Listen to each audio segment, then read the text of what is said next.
Les amis, j'espère que vous passez une bonne semaine, puisqu'aujourd'hui, nous, on vous a organisé un live très sympa. On va faire un live anecdote, mais pas les miennes. Aujourd'hui, on va vous raconter l'histoire de Samy, parce qu'il faut savoir que Samy, avant de bosser à la H-Corp, avant de bosser pour moi, il avait été monteur, mais avant d'être monteur, en fait, il faut savoir que Samy, il a eu plusieurs vies. Il a été gangster à Gotham City, Bien sûr. il a été braqueur à New York, Bien sûr. il a été trader dans une vie passée. Bien sûr. À Wall Street. Ouais, c'est ça, mais Ouais. surtout, il a bossé dans la restauration. Il a de nombreuses anecdotes à nous raconter de cette période-là. C'était de quel âge à quel âge? Si je dis pas de bêtises, c'était de mes 20 ans à mes quasiment 23 ans. Du coup. D'accord. Je fais environ 3 ans de restauration. J'ai travaillé notamment dans un casino où j'ai été barman. J'ai même été barman dans une boîte de nuit. J'ai travaillé dans plusieurs restaurants, dans un hôtel qui se voulait un petit peu coté. Et donc le but, alors c'est qu'aujourd'hui évidemment je vous raconte 4 anecdotes. Et il y en a une qui est fausse. Et votre but, ce sera de trouver laquelle Voilà. est la fausse. Mesdames et messieurs, première anecdote.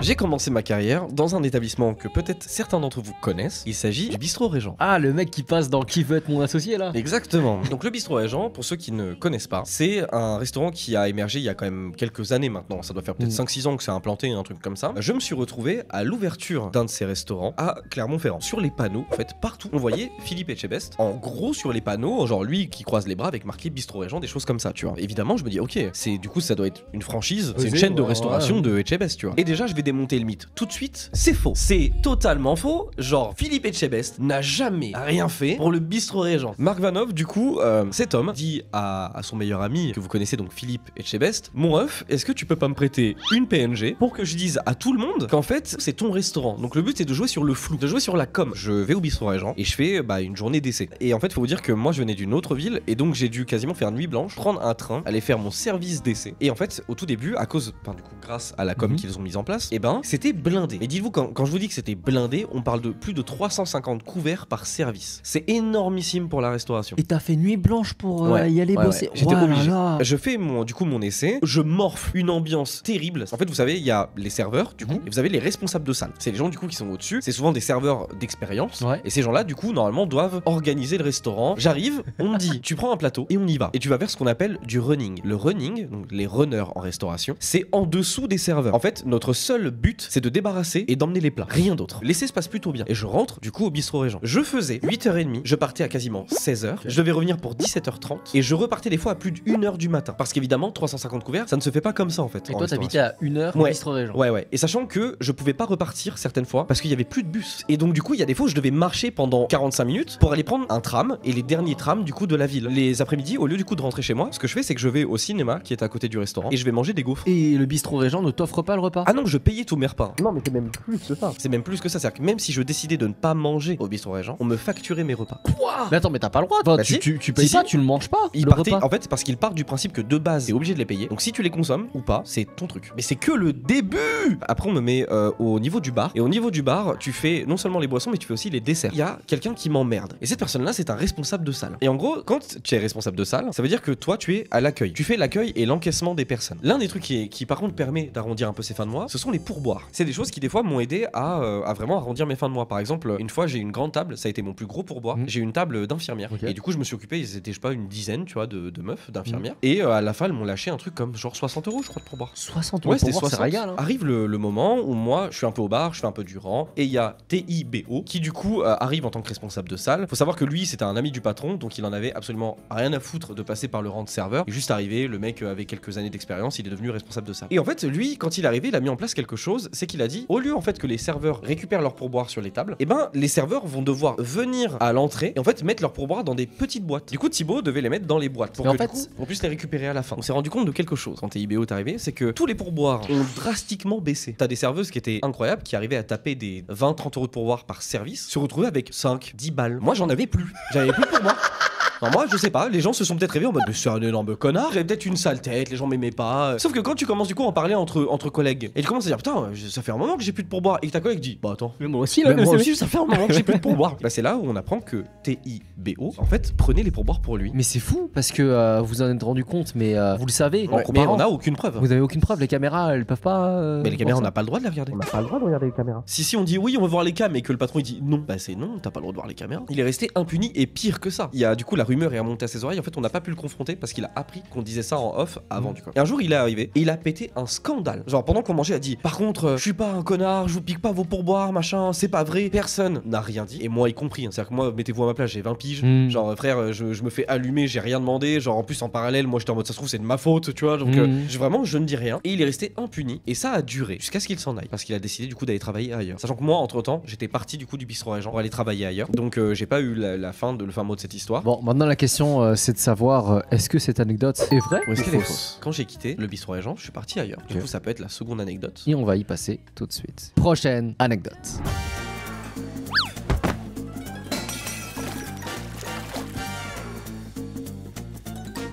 Je rentre du coup pour la première fois dans le milieu de l'hôtellerie. Donc je suis pareil, serveur du coup dans le bar de l'hôtel. Et donc moi je rentre dans cet hôtel là qui se veut très chic, très à Clermont du coup. À Clermont. Les process sont différents. Okay. Par exemple, je dois donner le pain avec une petite pince, je dois être habillé en costard. Et en fait, là j'ai un peu un souci. Ce sont mes responsables. Et je dis bien mes responsables parce qu'il y en a eu beaucoup. Et c'est là que se situe l'anecdote. Je suis resté là-bas environ 4 mois. J'ai eu 5 responsables de salle différents qui sont partis pour des raisons différentes. Burnout. C'est pire. Le premier a été, comme on dit dans le milieu, remercié parce qu'il avait envie de draguer et baiser toutes les personnes qui soit travaillaient avec nous à l'hôtel, soit dormaient dans les chambres d'hôtel. À tel point que le mec allait dans le livret des gens, il prenait son numéro de chambre pour savoir dans quelle chambre elle dormait. Mais c'est un zinzin, frère. Genre le mec faisait... Alors je dis pas qu'il montait pas, hein, faut pas déconner, il allait pas dormir avec elle. Il savait qui était la personne. Et donc par exemple si elle venait manger au restaurant, tu dis ta chambre. Et bah du coup il savait que c'était elle. Mais c'est un full stalker. Une fois on a une stagiaire, et cette stagiaire, il ne l'a pas lâchée. Mais quand je te dis pas lâchée, c'est-à-dire qu'il est censé m'aider à travailler. Hein. Ouais. Je faisais tous les services tout seul parce qu'il allait avec elle, du coup à l'accueil. Parce qu'elle c'était une stagiaire en accueil. C'est un gros baiser en fait. Un gros baiser. Donc Nicolas du coup se fait remercier assez rapidement. Arrive la dernière responsable de salle, avant que moi je quitte le travail aussi, qui s'appelle, et je vais dire son prénom, j'en ai rien à foutre, elle s'appelle Nathalie. C'est vraiment un nom nul ça. Oui, c'est un nom de... Moi je vais rien dire, Donc quand elle se présente à moi, elle se veut vraiment comme une femme très dure et carrée. En mode écoute, Samy, à partir de maintenant, c'est comme ça, tu viens à telle heure, tu viens comme... C'est vraiment elle... Genre en mode, par défaut, elle s'est dit que t'étais un branleur. Quoi. Elle m'enclenche, vraiment, Okay. mais elle, alors que moi je suis déjà là depuis des mois. Elle m'interdisait d'aller parler aux gens à l'accueil, elle m'interdisait d'aller parler aux gens en cuisine, elle m'interdisait même de trop parler avec les clients. Et vraiment, dis-toi qu'elle comptait les minutes de mes temps de pause. Le pire du pire du pire, c'est qu'un jour, elle me balance une remarque qui, en fait, a scellé en fait ma décision de me barrer. Nathalie me regarde un jour droit dans les yeux, me défonce pour je sais plus quelle raison, et elle m'a dit cette phrase qui va être évidemment censurée sur YouTube. Elle m'a dit écoute, Samy, moi c'est comme les nazis, ça file droit. Alors, les gars, c'est quand même chaud parce que vous ne le savez pas, mais Samy a des origines juives. Oh putain de Prenez le merde. temps de digérer, Imaginez-vous une daronne de 40 piges qui s'appelle Nathalie, la putain de tasse en fait. Elle vient et elle me balance un truc comme ça en sachant mes origines. Elle sait Nathalie. Elle sait Nathalie parce qu'on en a parlé avec Nathalie. Oh la pute. Et ça, tu peux le rapporter? Je lui ai répondu et je lui ai dit cette phrase, j'en suis encore un peu fier en ce moment. Tu sais, des fois t'as des éclairs de génie comme ça. Je lui ai dit, certes, mais les Allemands ils ont perdu la guerre. Et je suis parti comme un prince. J'ai raconté évidemment ça parce qu'en fait mes collègues avaient entendu Nathalie crier. Donc je leur ai raconté, mais je suis parti comme ça. Oh putain, la phrase, et le comeback il est bien. Elle a dit quoi? Elle a rien dit. Mais du coup, elle est partie peu de temps avant moi. Moi, je suis parti je dirais peut-être un mois après. Et du coup, j'ai vu entre temps le nouveau responsable de salle qui était incroyable. Ok. Et du coup, je suis parti pour travailler dans un autre restaurant. Bah écoute, Nathalie, si tu passes par là, lui il peut pas le faire, mais moi je le ferai. Non, tu m'as fait souffrir pendant des mois. T'as aucune animosité, on a grandi depuis. Ouais. Là, je t'en veux pas. Hein. Évidemment, Nat, on rigole, c'est pour le contenu, Nat. Troisième anecdote.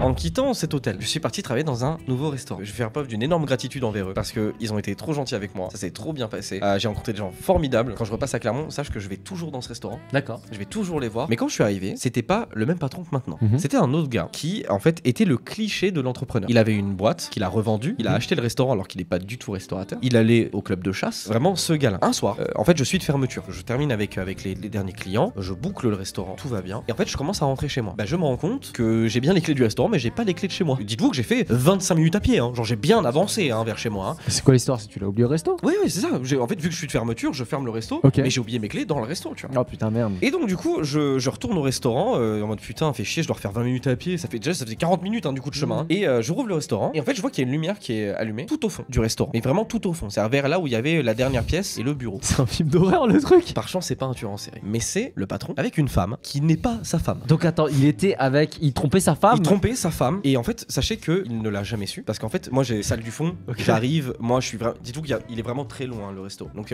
moi j'arrive, j'ouvre la porte normal, donc évidemment qu'il m'a pas entendu. Et en fait mes clés et moi elles étaient au niveau d'un petit meuble qui était en dessous le passe. Ok, donc vois, en fait, t'es venu en soum, tu Voilà, as pris en quoi. gros j'ai rangé les trucs et en fait j'avais posé mes clés dessus. Moi j'ai entendu les bruits et genre c'est là où j'ai su très vite hein, que c'était pas un film d'horreur ou alors c'était un film de boule d'horreur, je ne sais pas, mais du coup je prends mes clés et je me dis je vais quand même aller voir en haut, tu vois. Et donc je monte les petites marches et ils étaient sur les canapés au fond de la salle. Il était en train de l'exterminer. Donc t'as reconnu ton patron quoi. Ah, et là oui, c'était plus oui, ta je responsabilité, l'ai t'as bien juste- t'as reconnu. su que c'était lui quoi. Voilà, et donc je suis reparti sans faire un bruit avec mes clés. J'en ai parlé évidemment plus tard, et en fait j'ai appris que c'était pas la première fois qu'il faisait ça, que même sa femme était au courant Oh, de certains de ses ébats, Ouais. on va dire amoureux. Et du coup voilà, je les ai surpris parce que j'étais de fermeture et Bah, des je fois, suis c'est revenu con, au mauvais timing 40 minutes Il après. y a des couples comme ça où la personne est au courant mais elle reste avec parce que c'est que du sexe, tu vois ce que je veux dire. Voilà du coup pour cette anecdote. À vous de voir si c'est vrai ou faux. Chers amis, prochaine et dernière anecdote.